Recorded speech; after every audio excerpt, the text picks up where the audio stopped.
হয়, মই আজি অৱশ্যে আহি ইয়াত আচলতেই হৈছোঁ।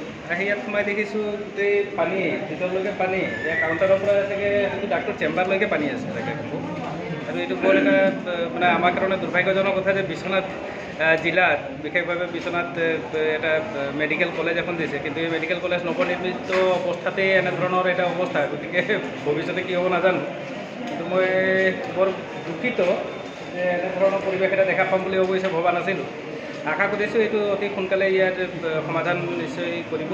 আমাৰ স্থানীয় বিধায়ক মহোদয়কো মই অনুৰোধ জনাম আৰু অসমৰ স্বাস্থ্যমন্ত্ৰীকো অনুৰোধ জনাম এই নৱনিৰ্মিত যিটো আমাৰ চিকিৎসালয়, মহাবিদ্যালয়, যিটো চিকিৎসা মহাবিদ্যালয়, এই চিকিৎসা মহাবিদ্যালয়খন অতি শীঘ্ৰে ইয়াক মেৰামতি কৰি ইয়াৰ এই যিটো সমস্যা এতিয়া আমি দেখি পাইছোঁ, এই সমস্যাটো সমাধান কৰিব লাগে।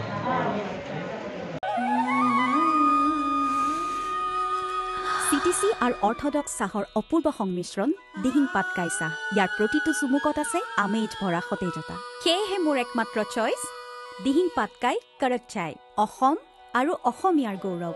আপোনাৰ দিনটো সতেজ কৰক দিহিং পাটকাই চাহেৰে।